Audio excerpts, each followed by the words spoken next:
Hello students, welcome to the channel. बच्चों, आज क्या पढ़ने वाले हैं? आज पढ़ने वाले हैं एक फोर्स जिसका नाम है फोर्स ऑफ फ्रिक्शन। क्या पढ़ने वाले हैं? Force of friction.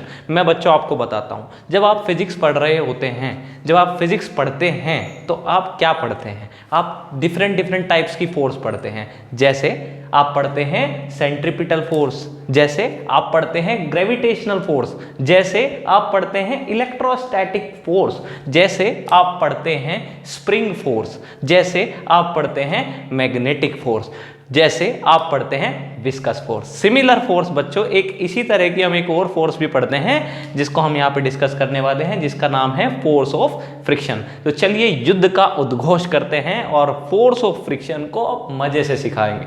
सीखते जाना है, बढ़ते जाना है, जानते जाना है। तो आज का टॉपिक है बच्चों फोर्स ऑफ फ्रिक्शन। क्या होता है बहुत डिटेल में बताने वाला हूं, अच्छे से फोकस रखना है, बहुत अच्छे से समझ जाएंगे। चलिए जी बच्चों, सबसे पहले मैं आपको बताता हूं कि फोर्स ऑफ फ्रिक्शन है क्या। चलिए मैं आपको बताता हूं बच्चों, आपके पास एक सरफेस है, ठीक है ना बच्चों, सॉलिड सरफेस है, और बच्चों इसके ऊपर एक ऑब्जेक्ट रखा हुआ है, एक बॉडी रखी हुई है, ठीक है ना। तो जब इस पे बॉडी रखी हुई है, जब भी कोई बॉडी किसी और सरफेस के साथ कांटेक्ट में आती है, क्या बोला? जब भी कोई बॉडी किसी और सरफेस के साथ कांटेक्ट में आती है और इस पे आगे की तरफ को चलने की कोशिश करती है या चलती है, ठीक है ना, ट्राई टू मूव और एक्चुअली मूव, देन एक फोर्स तैयार हो जाती है और उस फोर्स को ही मैं फोर्स ऑफ फ्रिक्शन बोलता हूं। बच्चों आपको क्या समझना है? ये फोर्स ऑफ फ्रिक्शन बच्चों, पहली बात कि ये कांटेक्ट फोर्स है, सबसे पहले तो ये जानना पड़ेगा। कैसी फोर्स है बच्चों? कांटेक्ट फोर्स है। जब दो बॉडीज के सरफेसेस एक दूसरे के कांटेक्ट में आते हैं, यहां पे आ रहे हैं देखो कांटेक्ट में, यहां पे, तो क्या लगती है? फोर्स ऑफ फ्रिक्शन लगती है बच्चों। दूसरी बात, कैसी फोर्स है, क्या काम करती है? तो आपको मैं बता दूं, फ्रिक्शन अपोजेस रिलेटिव मोशन। ध्यान से सुनना है, क्या बोला मैंने? अपोज करती है, अपोजेस, किसको अपोज करती है बच्चों? जल्दी से बताओ। ये अपोज करती है रिलेटिव मोशन को। अरे रे रे रे, ये क्या बोल दिया सर? रिलेटिव मोशन, ठीक है, मैं रिपीट करता हूं, मैंने बोला अपोज करती है रिलेटिव मोशन को, ना कि मोशन को। मैं क्लियर करूंगा आपका कॉन्सेप्ट, ध्यान से सुनना है। चलिए, जब बच्चों मैं बात करता हूं, मान लो ये आपका ये जो नीचे का सरफेस है, ये अर्थ है। ये क्या है बच्चों? अर्थ है, ठीक है। अब होता क्या है, इसके ऊपर अगर कोई बॉडी आगे की तरफ को चलती है, ये चलने की कोशिश में है, समझ रहे हो? चलती है या चलने की कोशिश में है, तो क्या होगा आपको मैं समझाता हूं बहुत डिटेल में। जब भी कोई बॉडी दूसरी बॉडी पे स्लाइड करती है या ट्राई टू स्लाइड करती है, तो क्या होता है? नीचे वाला सरफेस ऐसा का ऐसे ही रह गया और ऊपर वाली बॉडी आगे निकल गई, तो इनमें आ गया रिलेटिव मोशन, ठीक है। जब भी रिलेटिव मोशन आ जाता है तो फ्रिक्शन फोर्स अपोज करती है, यानी कि क्या करेगी? ध्यान से सुनना है। जब ये आगे की तरफ को बढ़ने की कोशिश करेगा तो इस पे नीचे वाली बॉडी चाहेगी, क्या चाहेगी? कि ये आगे ना जाए, रिलेटिव मोशन दोनों सरफेस में ना आए, तो ये नीचे वाला सरफेस ऊपर वाली बॉडी को पीछे खींचने की कोशिश करेगा। तो इस पे फ्रिक्शन कैसे लगेगा बच्चों? बोल दो, क्या पीछे की तरफ को लगेगा? समझ रहे हैं? ये सरफेस यहीं रह गया, बॉडी आगे निकल गई, तो ये नीचे वाला सरफेस ऊपर वाली बॉडी को चाहता है कि इनमें रिलेटिव मोशन ना आए, तो नीचे वाला सरफेस ऊपर वाली को पीछे खींचेगा। समझ पा रहे हैं? या फिर बच्चों ऐसा भी हो सकता है, ध्यान से सुनना है, मैं बोलता हूं कि ये आगे जा रही है ऊपर वाली बॉडी, तो ये जो ऊपर वाली बॉडी है, ये क्या चाहेगी? कि भाई जो नीचे वाली है वो मेरे साथ चले ताकि रिलेटिव मोशन ना आए। तो क्या हो सकता है? नीचे वाली बॉडी ऊपर को क्या चाह रही है? कि ये पीछे रहे, आगे ना जाए। ऊपर वाली बॉडी क्या चाह रही है? कि ये नीचे वाले सरफेस को अपने साथ लेके चले, जिससे कि रिलेटिव मोशन ना आए। तो इस बॉडी ने इस पे कहां लगाया फ्रिक्शन फोर्स? आगे की तरफ को, ऊपर वाली बॉडी ने, क्योंकि ऊपर वाली बॉडी कहां जा रही है बच्चों? आगे, तो ये क्या चाहती है? कि सरफेस भी इसके साथ साथ चले। लेकिन बच्चों अगर ये अर्थ है तो अर्थ तो मोशन कर नहीं पाएगी, तो इस फ्रिक्शन को बच्चों आप दिखा नहीं पाते, है ना, क्योंकि अर्थ पे जो फ्रिक्शनल फोर्स आगे की तरफ को लगी, अर्थ चल नहीं पाती ना, अर्थ तो बहुत भारी है, कैसे चल पाएगी, वो तो चल नहीं पा रही। तो हम बच्चों किसकी बात कर लेते हैं सीधा सीधा, हम ऐसे बोल देते हैं कि भैया मोशन आगे को है तो फ्रिक्शन कहाँ है, पीछे को। एक्चुअल में फ्रिक्शन आगे भी लग रहा है और पीछे भी लग रहा है। समझ रहे हैं मेरी बात को, बहुत इंपॉर्टेंट बात है, बहुत गहराई से, बहुत अच्छे से इसको समझना है। इस टॉपिक में एक अपनी एक अखंडता लानी है, एक नया मुकाम हासिल करना है। चलिए, तो ये बात तो समझ में आई कि फ्रिक्शन फोर्स कॉन्टैक्ट फोर्स होती है और ये रिलेटिव मोशन को अपोज करती है। ठीक है बच्चों, अब आपको क्या समझना है, अब आपको समझना है कि फ्रिक्शंस कितने टाइप के होते हैं, जनरली फ्रिक्शन कितने टाइप के होते हैं। चलिए मैं आपको बताता हूँ। चलिए बच्चों, हम समझते हैं कितने टाइप के फ्रिक्शन। पहला फ्रिक्शन बच्चों, स्टैटिक फ्रिक्शन। क्या बोला, अरे रे रे, बहुत आसान बात बोल दी, स्टैटिक फ्रिक्शन। कोई दिक्कत? अजी नहीं कोई दिक्कत, क्या होगी, बहुत आसान है। चलिए, स्टैटिक फ्रिक्शन। दूसरा बच्चों, दूसरा समझते हैं कौन सा होता है दूसरा फ्रिक्शन। एक होता है बच्चों लिमिटिंग फ्रिक्शन। क्या बोल दिया, लिमिटिंग फ्रिक्शन। अरे रे रे रे, लिमिटिंग फ्रिक्शन, याद रहेगी बात, याद रहेगी। चलिए, थर्ड होता है बच्चों, थर्ड वाला समझते हैं। थर्ड वाला है बच्चों काइनेटिक फ्रिक्शन। क्या होता है, काइनेटिक फ्रिक्शन। ठीक है बच्चों, ये तीन तरह के फ्रिक्शन जनरली आप ये पढ़ने वाले हैं। ठीक है, आप समझ रहे हैं, आप बहुत आसान है, बढ़िया कर देंगे, बिल्कुल अच्छे लेवल पे पहुंचा देंगे। चलिए, तो एक एक पे बात करते हैं। सबसे पहले बात करेंगे स्टैटिक फ्रिक्शन पे। मेरे साथ बने रहिए, बहुत ऊंचे लेवल पे लेके जाऊंगा आपको फिजिक्स में। बस बढ़ते जाना है, समझते जाना है, जीतते जाना है। चलिए, तो अब शुरू करते हैं कि जी स्टैटिक फ्रिक्शन क्या है। किसकी बात कर रहा हूं, स्टैटिक फ्रिक्शन की। तो अब शुरू करते हैं स्टैटिक फ्रिक्शन। चलिए, स्टैटिक फ्रिक्शन क्या होता है बच्चों, जब बॉडी रेस्ट पे हो, क्या बोला मैंने, या फिर बॉडी एक्चुअल मूव नहीं कर रही है, उस टाइम पे जो फ्रिक्शन लग रहा है वो स्टैटिक फ्रिक्शन है। स्टैटिक का मतलब रुका हुआ, है ना। चलो, रुका हुआ है। चलिए, मान लो ये एक सरफेस, बहुत अच्छी बात, इस सरफेस पे बच्चों ये ऑब्जेक्ट रखा हुआ है, ये वो और भी अच्छी बात है। चलो जी, अब मैंने बच्चों इस पे आगे की तरफ फोर्स लगाई, इधर को लगाई, समझ रहे हैं, फोर्स लगाई, लेकिन ये चल ही नहीं पाया। समझ रहे हो क्या बोल रहा हूं, मैं कह रहा हूं मैंने फोर्स लगाई, नहीं चला, तो इसका मतलब जरूर क्यों नहीं चला, फोर्स लग रही है फिर भी नहीं चला, तो कोई ऐसी चीज होगी जो पीछे की तरफ को लग रही होगी, और उसको पता है क्या बोला, फ्रिक्शन। ये फोर्स अप्लाइड फोर्स है बच्चों, जो हमने लगाई, उधर से क्या लगी, पीछे की तरफ को, कौन सी, स्टैटिक। तो पीछे की तरफ कौन सी फोर्स डेवलप हो रही है, स्टैटिक फ्रिक्शन। स्टैटिक क्यों बोल रहा हूं, क्योंकि जितना मैंने फोर्स बच्चों लगाया इधर से, उतना ही पीछे स्टैटिक फ्रिक्शन डेवलप हो गया। मतलब क्लियर हो जाएगा। अभी देखना, मैं बोलता हूं एक बात आप याद रखो हमेशा, static friction is a self adjusting friction. क्या बोल दिया, स्टैटिक फ्रिक्शन कैसा फ्रिक्शन है, सेल्फ एडजस्टिंग फ्रिक्शन है। ठीक है, स्टैटिक फ्रिक्शन कैसा है, सेल्फ एडजस्टिंग। अजी सर ये तो पता नहीं क्या बोल दिया आपने, मैं बताता हूँ। चलिए, सपोज करते हैं बच्चों आपने 5 न्यूटन का फोर्स लगाया, ठीक है ना। जैसे ही आपने 5 न्यूटन का आगे तरफ को कोशिश की इसको चलाने की, ऑटोमेटिक बच्चों सेम टाइम पे पीछे की तरफ फ्रिक्शनल फोर्स जनरेट हो गया 5 ही न्यूटन का। तो अब नेट फोर्स कितना हो गया, 5 आगे 5 पीछे, कितना हुआ, नेट फोर्स कितना हुआ, 0। तो इसमें मोशन आएगा क्या, नहीं आएगा। तो आपने फोर्स लगाई फिर भी ये नहीं चला। ठीक है, चलो जी, फिर मैंने क्या किया, मैंने अप्लाइड फोर्स, चलो भाई बढ़ा दी, कितनी कर दी, 7 न्यूटन। कितनी कर दी, 7 न्यूटन। समझ रहे, जैसे ही मैंने 7 न्यूटन की, ऑटोमेटिक बच्चों सेम टाइम पे पीछे की तरफ स्टैटिक फ्रिक्शन डेवलप हुआ 7 का, जिसने आगे वाली अप्लाइड फोर्स को बैलेंस कर दिया। समझ रहे हैं, तो इसलिए मैं स्टैटिक फ्रिक्शन को सेल्फ एडजस्टिंग बोल रहा हूँ, एडजस्ट हो जाता है अप्लाइड फोर्स के हिसाब से। समझ रहे हैं। फिर एक टाइम ऐसा आया बच्चों, मैंने इसको 9 न्यूटन कर दिया, कितने से खींच दिया, 9 न्यूटन से।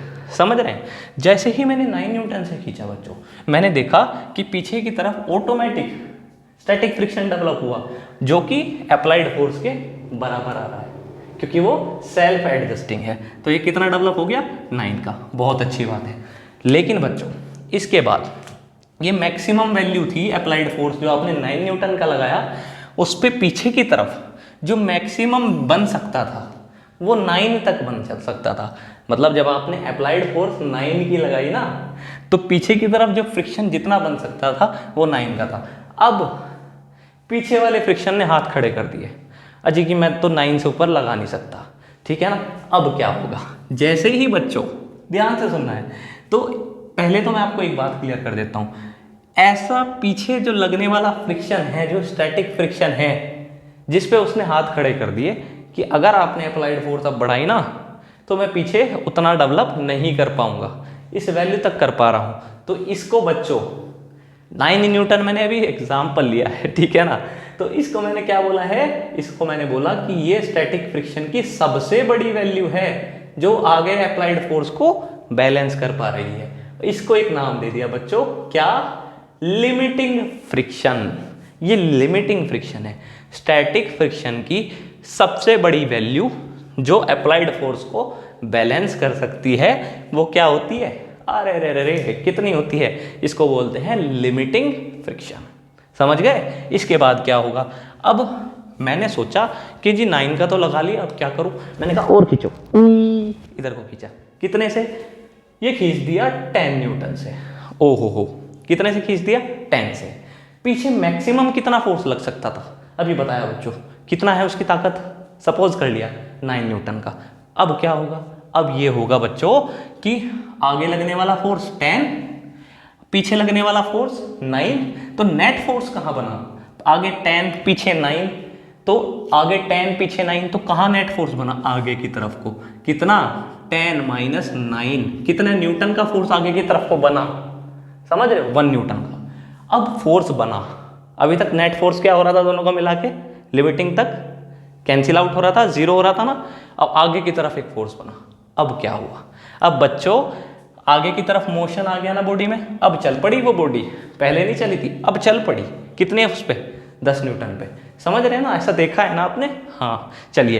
तो अब वो चल पड़ी, तो नेट फोर्स कितना लगा उस पे, 1 न्यूटन, क्योंकि 10 ये है और लिमिटिंग सबसे बड़ी वैल्यू फ्रिक्शन की क्या है, 9, तो कितना बना बच्चों, 1। अब ये चल पड़ी, अब क्या होगा, अब मैं आपको ये बोल रहा हूं, अब जो फ्रिक्शन लगेगा, जो पीछे की तरफ फ्रिक्शन लगेगा, बॉडी मोशन में आ गई है, क्योंकि नेट फोर्स अब आगे की तरफ बनना शुरू हो गया है। अब उस फ्रिक्शन को मैं क्या बोलूँगा, अब मैं उस फ्रिक्शन का नाम रख दूंगा काइनेटिक फ्रिक्शन। काइनेटिक मतलब वो चल पड़ी है, तो अब जो फ्रिक्शन पीछे बना, समझ रहे हो, वो कौन सा है, काइनेटिक फ्रिक्शन। जब तक वो नहीं चली थी स्टैटिक फ्रिक्शन, जब वो चलने वाली थी, चली नहीं थी, मैक्सिमम वैल्यू पीछे फ्रिक्शन की बनी जिसने अप्लाइड फोर्स को कैंसिल किया, तो वो लिमिटिंग फ्रिक्शन। और उसके बाद जब वो चल पड़ी, अब जो फ्रिक्शन लगा पीछे की तरफ को, वो काइनेटिक फ्रिक्शन है। अरे रे रे रे, बहुत आसान सी बात कह दी सर, तीनों बातें समझ गए होंगे।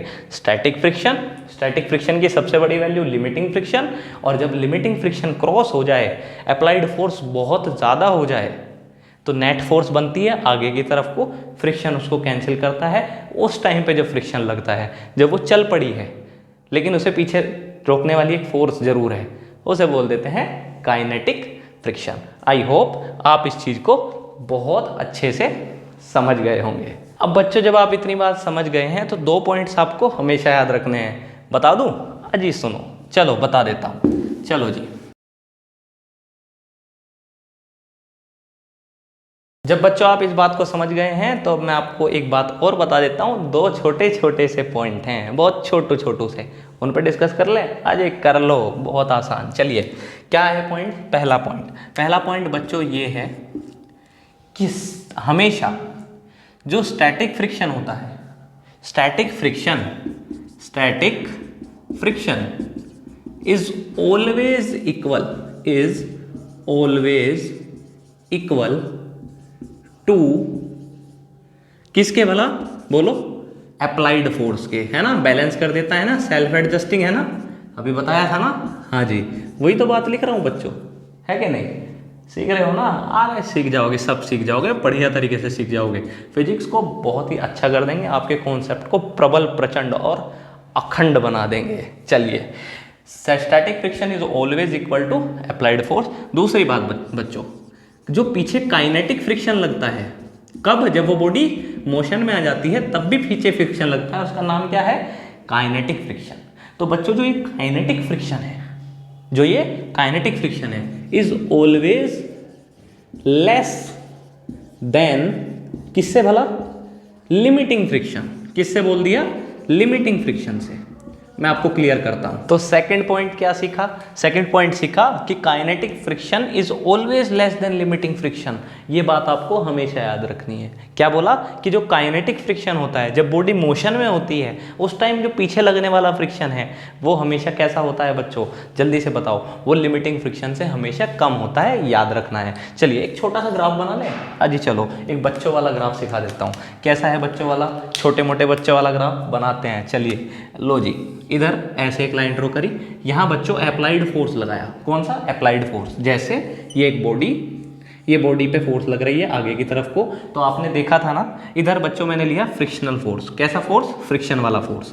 अब आपने क्या किया बच्चों? इस पे 5 का फोर्स लगाया था, 7 का लगाया था, 9 का लगाया था, 10 का। सेम टाइम पे जब आपने 9 तक लगाया था, 9 मैंने एग्जाम्पल लिया है, ठीक है ना, तो पीछे की तरफ ऑटोमेटिक सरफेस से अलोंग ये यहाँ पे ऐसे ये नीचे की तरफ ये फ्रिक्शन जो डेवलप हुआ बच्चों, वो जैसे यहाँ 5 लगाया तो ऑटोमेटिक पीछे कितना डेवलप हो गया था?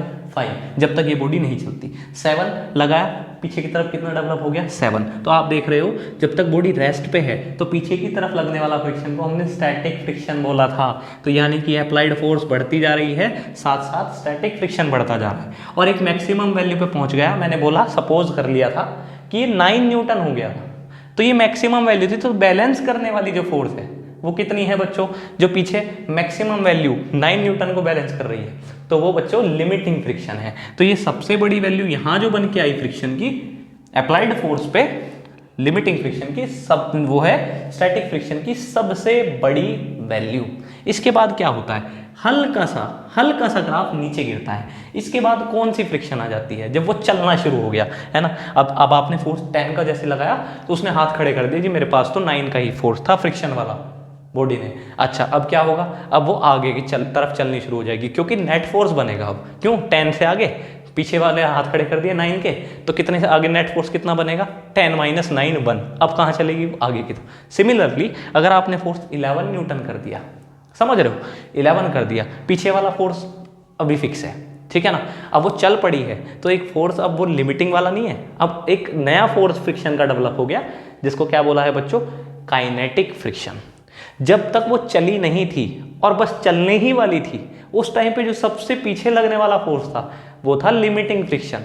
जब वो चल पड़ी है तो पीछे लगने वाला फोर्स कौन सा है? Kinetic friction. और काइनेटिक फ्रिक्शन बच्चों फिक्स होता है, चाहे अब अप्लाइड फोर्स आप चाहे 10 की लगा लें, 11 की लगा लें, 12 की लगा लें, अप्लाइड फोर्स आगे की फोर्स चाहे अब आप कुछ भी लगा लें, पीछे लगने वाला फोर्स ऑफ फ्रिक्शन कांस्टेंट हो चुका है और वो हो गया है काइनेटिक फ्रिक्शन। तो बच्चों ये ग्राफ अप्लाइड फोर्स बढ़ती जाएगी, अब ये ऐसे चलेगा, ठीक है ना। ये काइनेटिक फ्रिक्शन क्या हो गया? भले ही आप कितना भी ज़्यादा फोर्स आगे लगा लें, 11 का लगा लें, 12 का लगा लें, 13 का लगा लें, जो काइनेटिक फ्रिक्शन पीछे लग रहा है वो कांस्टेंट हो गया बच्चों, ऐसे बिल्कुल सीधा। अप्लाइड फोर्स बढ़ती जा रही है, इसकी वैल्यू अभी भी फिक्स है। तो ये लिमिटिंग फ्रिक्शन वाला ग्राफ, ये काइनेटिक फ्रिक्शन, और ये पीछे क्या था? Static friction. समझ गए ग्राफ को? बहुत अच्छी बात, ये तो समझ गए। अब मैं आपको एक बात और क्लियर कर देता हूँ। पॉइंट 3 जान लें, समझ लें, मजे से सीखेंगे। मैं तीसरा पॉइंट आपको क्लियर करता हूँ बच्चों। मैं आपसे बोल रहा था ना, आपको याद है ना, मैंने बोला क्या था? मैंने बोला था कि फ्रिक्शन ओपोजेस रिलेटिव मोशन। मैंने मोशन नहीं बोला ना, मैंने क्या बोला? रिलेटिव मोशन, ठीक है ना। मैं इस बात का आपको प्रूफ दूंगा। हमें जनरली ऐसा दिखता है कि बॉडी आगे जा रही थी, फ्रिक्शन कहाँ लग रही थी? पीछे, तो मैंने बोल दी कि ये तो मोशन को रोकता है। फ्रिक्शन किसको रोकता है? मोशन को। ये जवाब गलत होगा, ठीक है ना। मैं आपको दिखाऊंगा कि फ्रिक्शन मोशन को नहीं रोकता, फ्रिक्शन सिर्फ रिलेटिव मोशन को रोकता है। फ्रिक्शन तो बल्कि मोशन करा भी देता है। समझ रहे हो मैं क्या कह रहा हूँ? फ्रिक्शन तो मोशन करा भी देता है। जब स्टार्टिंग में मैं बात कर रहा था तो मैंने सिखाया था कि फ्रिक्शन आगे भी लगती है और पीछे भी। याद है? एक बॉडी पे पीछे लग रही थी, एक बॉडी पे आगे लग रही थी। आगे वाले, अब उस केस को मैं आपको बताने वाला हूँ कि फ्रिक्शन मोशन भी लाता है, लेकिन किसको रोकता है? रिलेटिव मोशन को रोकता है। चलो मैं आपको इसका एग्जांपल देके आपको ये बात क्लियर करता हूँ। तो बच्चों मैं आपको सिखा रहा हूँ, मैं आपको क्या सिखा रहा हूँ, ध्यान से सुनना है। मैं आपको सिखा रहा हूँ कि फ्रिक्शन जो है रिलेटिव मोशन को अपोज करता है, ना कि मोशन को। हो सकता है कि वो मोशन को अपोज कर रहा हो सकता है कि वो मोशन को सपोर्ट कर रहा हो। जी हाँ, मैं आपसे क्या बोल रहा हूं कि friction only opposes relative motion. उसको मतलब नहीं है कि वो मोशन करा रहा है या मोशन को अपोज कर रहा है, लेकिन हाँ वो क्या कर रहा है? रिलेटिव मोशन को जरूर अपोज कर रहा है। चलिए मैं आपको एक एग्जांपल से क्लियर करता हूं। बच्चों मैंने एक यहाँ पे एक सिस्टम लिया जिसमें 2 ब्लॉक हैं, एक नीचे और इसके ऊपर एक ब्लॉक और है। ये इसके ऊपर ब्लॉक है। मेरी बात को ध्यान से समझना है। आपने नीचे वाले ब्लॉक पे फोर्स लगाया, कैपिटल है। मैंने वो वाला केस लिया बच्चों कि जब मैं नीचे वाले ब्लॉक पे फोर्स लगाता हूं तो इसके साथ ऑटोमेटिक ऊपर वाला भी चलता है। जैसे इस पे ब्लॉक रखा हुआ है ना, तो ये भी चलता है इसके साथ साथ आगे। तो ऐसा क्यों हुआ, मैं आपको क्लियर करता हूं। देखो मैं आपको एक बात क्लियर करूं बच्चों। एक तो फ्रिक्शन फोर्स यहाँ पे लग रहा है क्योंकि ये सरफेस और ये एक ब्लॉक, इनका एक कॉन्टैक्ट हो रहा है। एक तो फ्रिक्शन यहाँ लग रहा है, मैं उसकी बात नहीं कर रहा हूँ, वो तो लग ही रहा है। मैं बात कर रहा हूँ, देखो बच्चों इस ब्लॉक के ऊपर एक ब्लॉक और है। मैं आपको कुछ बात बताना चाह रहा हूँ कि फ्रिक्शन अपोज करता है क्या? फ्रिक्शन अपोज करता है रिलेटिव मोशन, ना कि मोशन, बल्कि मोशन को सपोर्ट भी कर देता है। यहाँ वो वाला केस बता रहा हूँ। चलिए कैसे? जैसे बच्चों ये आगे बढ़ेगा, नीचे वाला ब्लॉक आगे बढ़ेगा और ऊपर वाला ब्लॉक यहीं रह गया, तो इनमें क्या आ गया? Relative motion. ये आगे बढ़ा इस अप्लाइड फोर्स की वजह से, ये डिब्बा यहीं रह गया ऊपर वाला। तो क्या चाहेगा? नीचे वाला ब्लॉक ऊपर वाले को बोलेगा कि नहीं भाई मेरे साथ चलो, क्योंकि रिलेटिव मोशन नहीं आना चाहिए। तो यहाँ पे नीचे वाला ब्लॉक ऊपर वाले ब्लॉक पे कैसे फोर्स लगाता है? आगे की तरफ को, इसलिए दोनों ब्लॉक आगे की तरफ को बढ़ रहे हैं। समझ रहे हो बात को? एक चीज और भी हो रही है, सेम टाइम पे बच्चों ऊपर वाला ब्लॉक क्या कहता है नीचे वाले ब्लॉक को कि भाई आगे मत जाओ। तो वो कहाँ लगवा रहा है? Force, friction force. नीचे वाले ब्लॉक पे एक फोर्स लग रही है, फ्रिक्शन फोर्स। किसकी वजह से? ऊपर वाले ब्लॉक की वजह से, वो पीछे है। लेकिन अगर बात को ध्यान से समझें, मैं क्या बता रहा हूं, इस ब्लॉक को आगे इसके साथ चला कौन रहा है? एक फोर्स होगी जो इसको मेंटेन करके चल रही है, नहीं तो ये आगे निकल जाता और ये पीछे रह जाता। समझ रहे हो? ये तो यहीं रह गया क्योंकि फोर्स तो नीचे पे लग रही थी। लेकिन एक ऐसी फोर्स है जिसको मैं बोल रहा हूं फ्रिक्शन फोर्स, जो नीचे वाला सरफेस, नीचे वाली बॉडी ऊपर वाली बॉडी पे लगा रही है। क्यों? क्योंकि इनमें आ रहा है रिलेटिव मोशन। तो नीचे वाली बॉडी कह रही है मेरे साथ चलो, तो इस पे क्या लगा रही है? इस पे क्या लगा रही है? फोर्स लगा रही है और इसको साथ साथ चलवा रही है। तो वो फोर्स जो इसको आगे लेके जा रही है, वो कौन सी फोर्स है? ऊपर वाले ब्लॉक पे जो इसको इसके साथ चला रही है, नीचे वाले ब्लॉक को इसके साथ चला रही है, तो वो फ्रिक्शनल फोर्स है। तो क्या यहाँ ये मोशन को सपोर्ट कर रही है फ्रिक्शन फोर्स? क्या इस ब्लॉक के साथ चलाने में हेल्प करा रही है ऊपर वाले ब्लॉक को? ऊपर वाले ब्लॉक पे कोई एक्सटर्नल फोर्स नहीं था, नीचे वाले में था। तो मैं यही बात बोल रहा हूँ कि यहाँ पे ये सपोर्ट कर रही है मोशन को। तो friction force opposes only relative motion, not motion. समझ रहे हैं? यहाँ पे मोशन को सपोर्ट मिल रहा है, रिलेटिव मोशन को अपोज कर रहा है। आई होप आप मेरे पॉइंट को बहुत अच्छे से समझ गए होंगे। ये बहुत बहुत इंपॉर्टेंट बात है बच्चों, सीखते जाना है, मजा आ जाएगा। एक एक चीज बताने वाला हूँ, फ्रिक्शन को बिल्कुल सुलझा के रख देंगे। गुत्थी की जो भी गुत्थी है फ्रिक्शन की, सब उलझ जाएगी, सुलझ जाएगी। चलिए अब बच्चों मैं आपको सिखाने वाला हूं लॉज ऑफ लिमिटिंग फ्रिक्शन। क्या बोला? Law of limiting friction. Limiting friction के क्या नियम हैं? लिमिटिंग फ्रिक्शन क्या है? स्टैटिक फ्रिक्शन की सबसे बड़ी वैल्यू जिस पे बॉडी बस चलने ही वाली है, उस टाइम पे जो पीछे की तरफ फोर्स लग रहा है, मैक्सिमम फोर्स फ्रिक्शन का, जो जब तक बॉडी चली नहीं है बस चलने वाली है, ठीक है ना? तो उस टाइम पे मैं बोल रहा हूं क्या? उस फ्रिक्शन को मैं बोल रहा हूं लिमिटिंग फ्रिक्शन, ठीक है ना? जब इंपेंडिंग मोशन है, इंपेंडिंग मतलब जस्ट बिगिन टू मूव करने ही वाली है, उस टाइम पे जो मैक्सिमम फ्रिक्शन है पीछे की तरफ जो लग रहा था, उसे मैं क्या बोल देता था? अरे उसे ही तो बोलता था मैं लिमिटिंग फ्रिक्शन। चलिए तो उसके अब हम आपको क्या सिखाने वाले हैं? रूल सिखाने वाले हैं, कुछ नियम कानून सिखाने वाले हैं। क्या है? सीख लेते हैं। चलो जी, मैं आपसे बात करूंगा लॉज ऑफ लिमिटिंग फ्रिक्शन पे। चलिए मैं आपको बताता हूं कि लॉज ऑफ लिमिटिंग फ्रिक्शन क्या होता है। मैं यहां पे हेडिंग बनाते हैं, लॉज ऑफ लिमिटिंग फ्रिक्शन। क्या बोला? Laws of limiting friction. बहुत बहुत इंपॉर्टेंट। मैकेनिक्स में अपने कॉन्सेप्ट को स्ट्रॉन्ग करना चाहते हो, है कि नहीं? अगर स्ट्रॉन्ग करना है तो ये टॉपिक सुनना पड़ेगा, बहुत गहराई से सुनना पड़ेगा।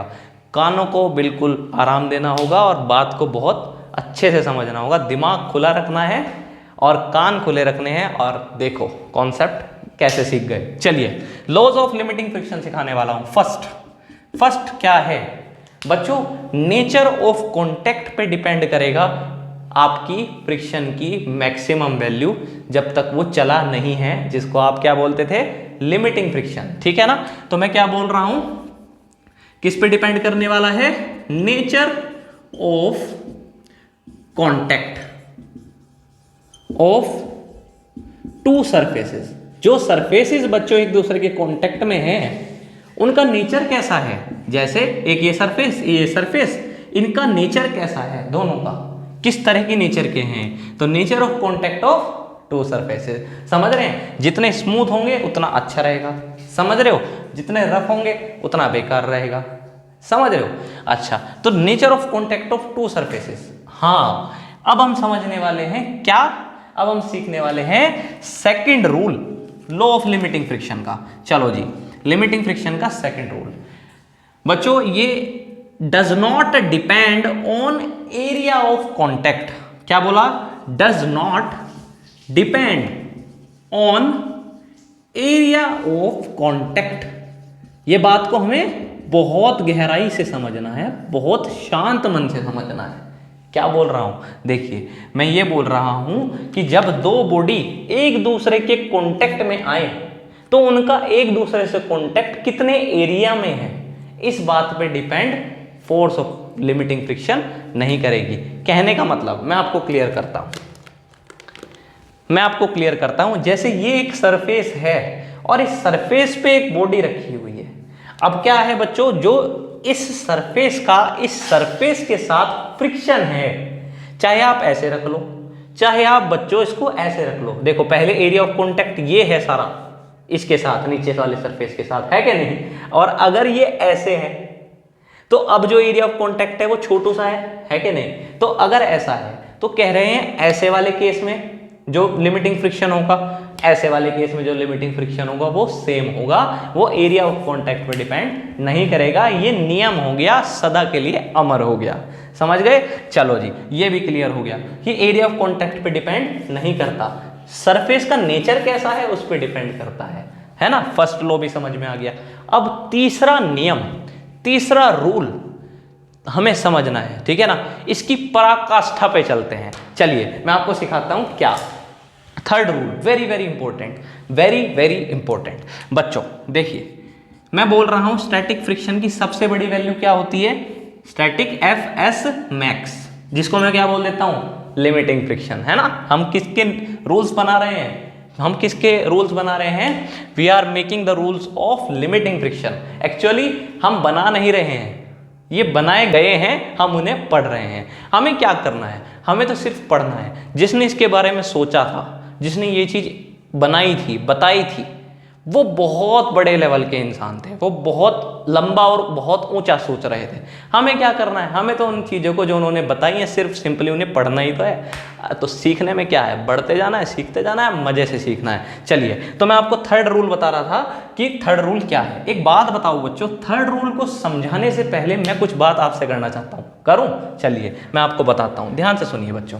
ये एक सरफेस है, ये है आपके पास एक ट्रक, समझ रहे हो? ये क्या है? ट्रक। ये वो वाला ट्रक है जो मेले में मिलता है, ठीक है ना? ये इसका वजन बहुत कम है, इसका वेट बहुत कम है और ये नीचे को एक्ट कर रहा है। मैं आपको बता दूं, जब वेट नीचे को एक्ट करता है बच्चों तो उसका एक रिएक्शन बनता है। क्या बनता है उसका? एक रिएक्शन। न्यूटन्स थर्ड लॉ क्या बोलता है? Every action has a reaction. जब वेट नीचे है बच्चों तो उसका एक नॉर्मल रिएक्शन बोलते हैं। इसको क्या बोलते हैं? इसका नॉर्मल रिएक्शन। ये हमेशा नॉर्मल रिएक्शन याद रखना है, हमेशा सरफेस के नॉर्मल होता है। कैसे होता है? सरफेस के नॉर्मल।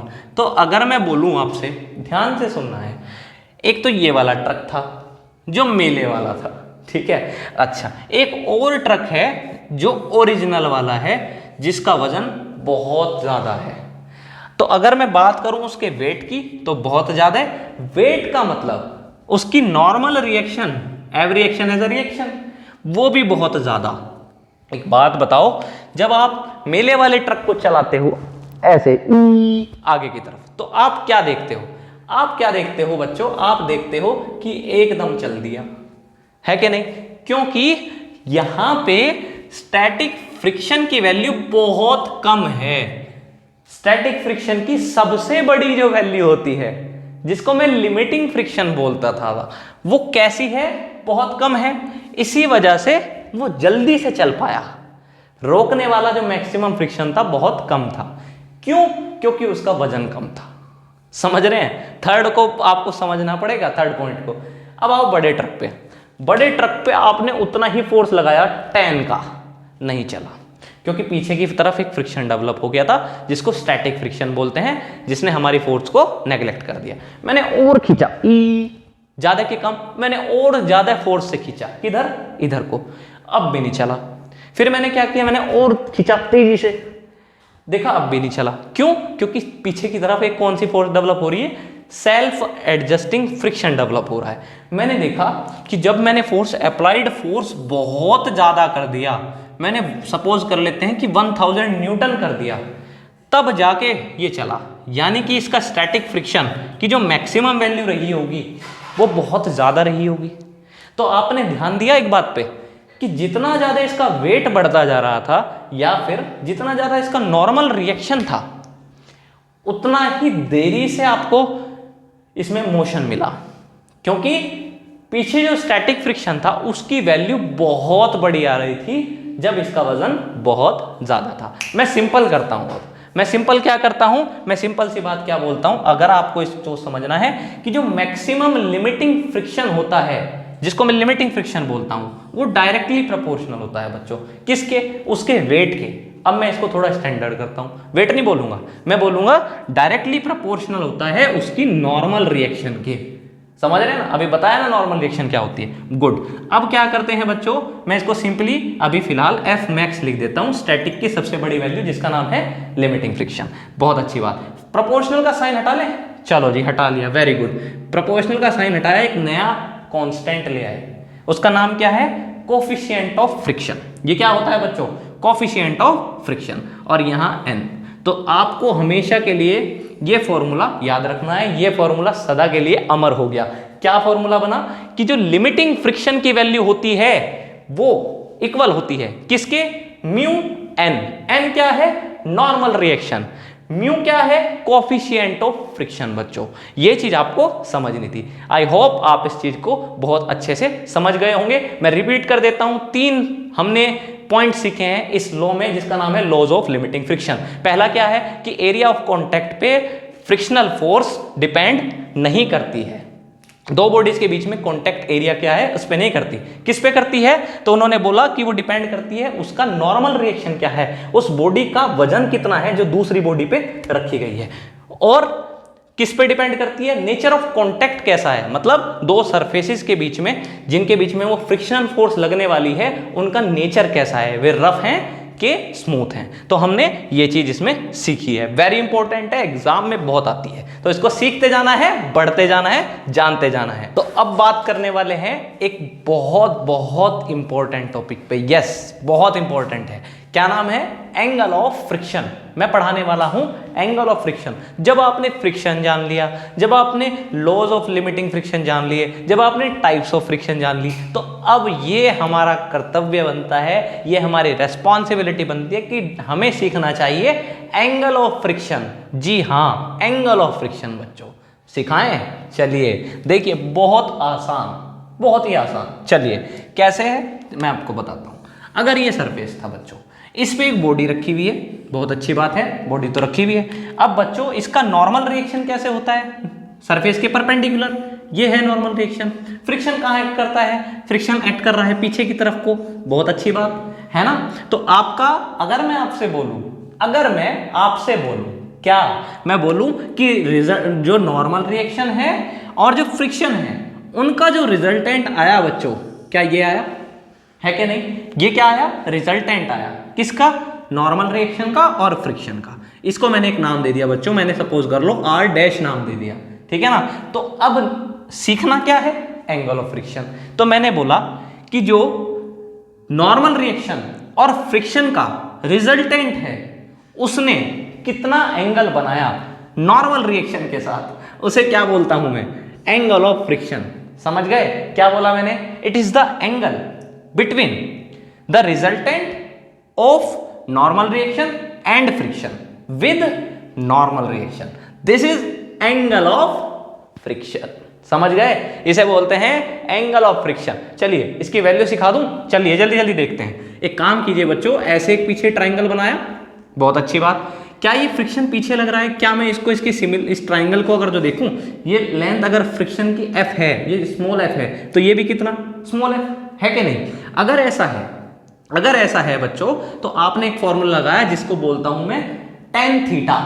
क्या लगाया मैंने फॉर्मूला, tan थीटा। चलिए जी, tan थीटा इक्वल्स टू क्या होता है बच्चों, ध्यान से बताओ, इस ट्राइंगल में आओ, आए इसमें बच्चों एक बात बताओ, परपेंडिकुलर कौन सी साइड होती है जो थीटा के सामने हो, कौन है थीटा के सामने, फ्रिक्शन F, ये लिख दिया परपेंडिकुलर अपॉन बेस। बेस कौन सी साइड होती है बच्चों, जो थीटा के साथ हो, ये वाली क्या है, R है कि नहीं, समझ रहे हैं बात को, बहुत अच्छी बात। आपको ये भी तो पता है ना कि friction equals to mu R होता है। अभी पीछे सीख के आए हैं, R बोल लो चाहे N बोल लो, है ना, मैंने N भी बोला है नॉर्मल रिएक्शन को, R भी बोला है, कुछ नहीं है, मजे से सीख लिया, म्यू आर। तो क्या लिख सकते हैं, tan theta equals to mu r upon R। तो एक फॉर्मूला अब यहां से बन के आ गया बच्चों, mu equals to tan theta, this is the relation between angle of friction and coefficient of friction. सीख गए, बहुत इंपॉर्टेंट है, रिलेशन याद रखनी है, mu equals to tan theta. Theta क्या है, थीटा है एंगल ऑफ फ्रिक्शन, किसके बीच का होता है, जो रिजल्टेंट है किसका, नॉर्मल रिएक्शन का और फ्रिक्शन का, उसका जो रिजल्टेंट है उसका एंगल क्या है, कितना एंगल बनाया उस रिजल्टेंट ने नॉर्मल रिएक्शन के साथ, वही एंगल क्या है, वही एंगल क्या बोला, जल्दी से बताओ, उसे बोला एंगल ऑफ फ्रिक्शन।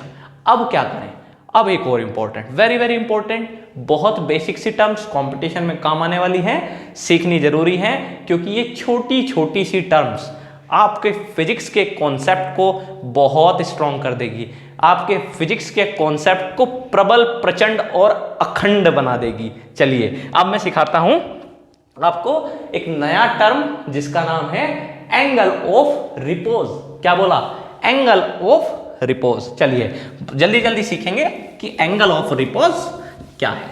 एक बात बताओ बच्चों, अगर आपका सरफेस फ्लैट सरफेस ना होके ऐसे कुछ इंक्लिनेशन पे है, समझ रहे हैं, ऐसे कुछ इंक्लिनेशन पे है और ये इंक्लिनेशन थीटा है, कितना इंक्लिनेशन है, थीटा। चलिए इस पे एक बॉडी रखी हुई है बच्चों, यहाँ पे बहुत प्रैक्टिकल सी बात करूंगा। कैसी बात करूंगा, बहुत प्रैक्टिकल सी। कैसे, सुनेंगे। यहाँ पे इसका एक बात बताओ, वेट नीचे एक्ट करता है कैसे, हाँ जी करता तो है, mg ऐसे ही तो एक्ट करता है। और क्या बच्चों, एक नॉर्मल रिएक्शन लगता है कि नहीं। वो नॉर्मल रिएक्शन मैंने बोला है वो सरफेस के परपेंडिकुलर होता है, ये है ना सरफेस अब यहाँ पे, है कि नहीं, तो इसका नॉर्मल रिएक्शन यही तो होगा, समझ रहे हैं कि नहीं। तो नॉर्मल रिएक्शन बच्चों इसका ये रहा, समझ में आया, ये इसका नॉर्मल रिएक्शन है R, N भी बोल लेते हैं, R भी बोल लेते हैं, डरना नहीं है। चलो अब क्या करना है, अब आपको एक बात बताता हूँ बच्चों, मैं क्या करता हूँ, मेरे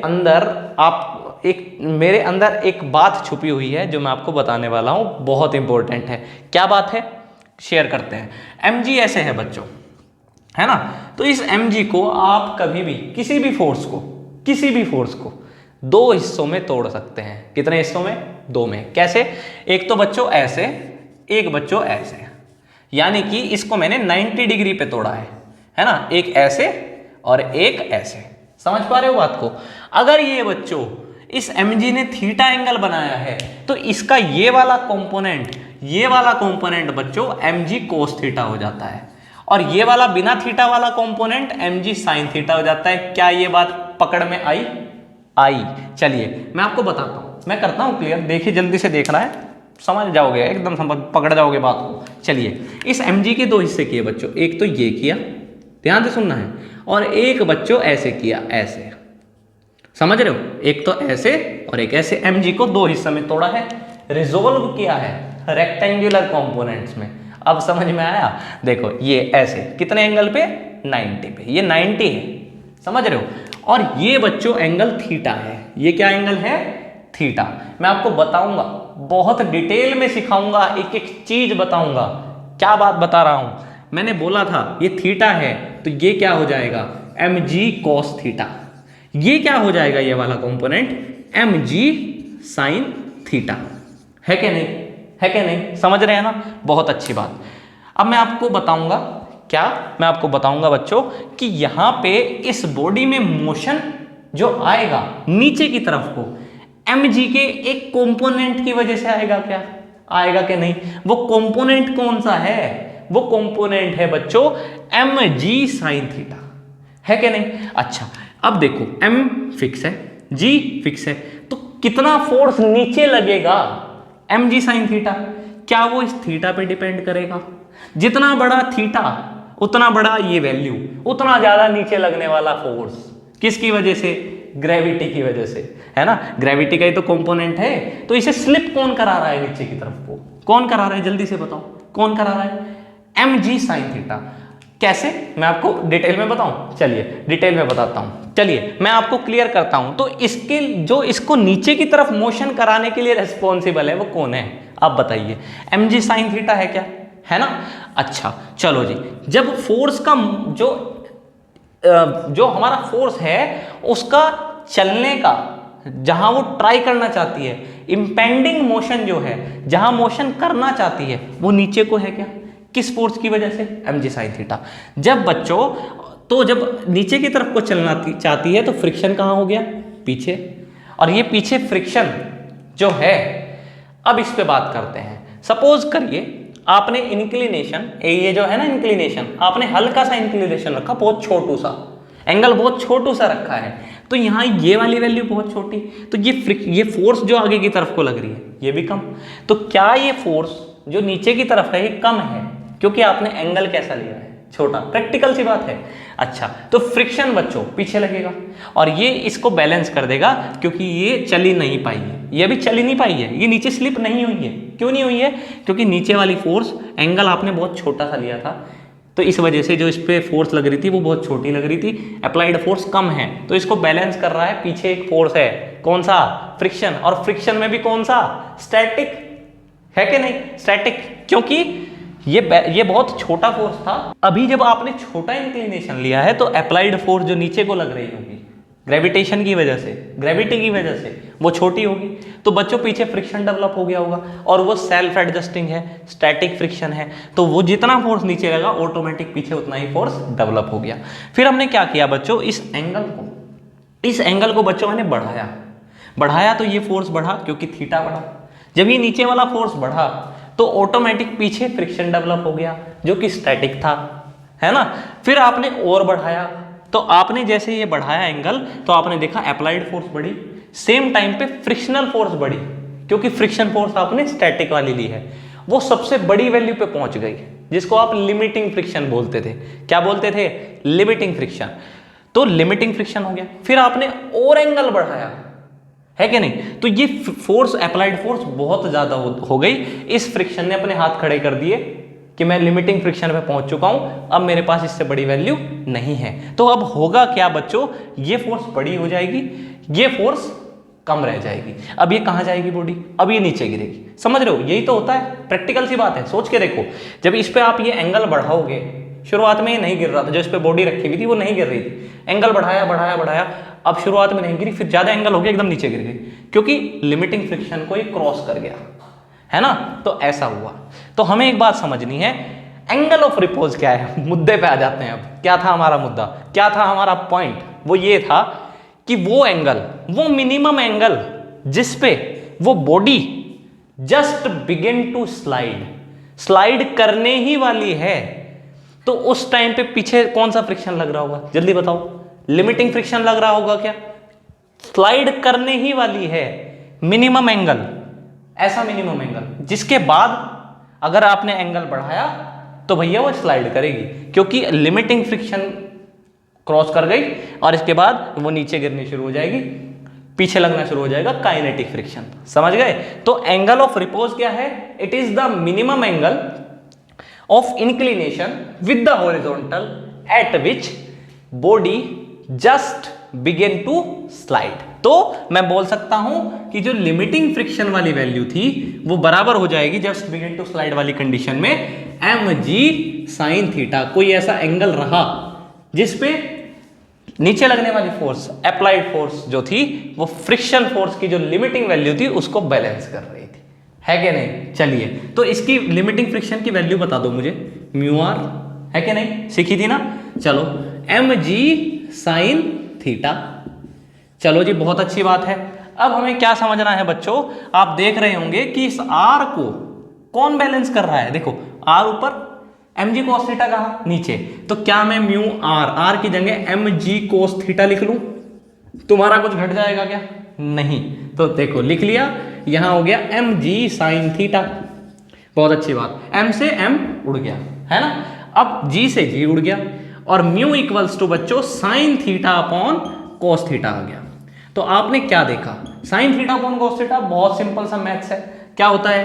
टेन थीटा। तो आपने सीख लिया क्या कि एक रिलेशन सीख ली जिसको बोला mu equals to tan theta. जब आप अपनी वीडियो को पॉज करेंगे और कुछ बात याद करेंगे तो आप पाएंगे क्या कि आपने सीखा था कि g mu equals to tan phi भी होता था, और फाई आप क्या बोलते थे? एंगल ऑफ फ्रिक्शन बोलते थे, है कि नहीं? है ना? मैंने वहां पे थीटा बोला था उसको, है ना? आप फाई बोलते हैं, ठीक है ना? एक ही बात है। यहां फाई, यहां रिपोज वाला एंगल क्या बोला है? थीटा। तो देखो, mu equals to tan theta, mu equals to tan phi, it means कि जो फाई है वही थीटा है, यानी कि एंगल ऑफ रिपोज किसके इक्वल होता है? एंगल ऑफ फ्रिक्शन के। बहुत इंपॉर्टेंट पॉइंट जो आपकी एग्जाम में बहुत हेल्प करने वाला है, न्यूमेरिकल्स में हेल्प करने वाला है। तो इसी तरीके से हम अपने कॉन्सेप्ट को बहुत पक्का करने वाले हैं, अपने कॉन्सेप्ट को प्रबल, प्रचंड और अखंड बनाने वाले हैं। तो मिलते हैं नेक्स्ट टॉपिक में जो फ्रिक्शन से ही रिलेटेड होगा और बहुत इंपॉर्टेंट होगा।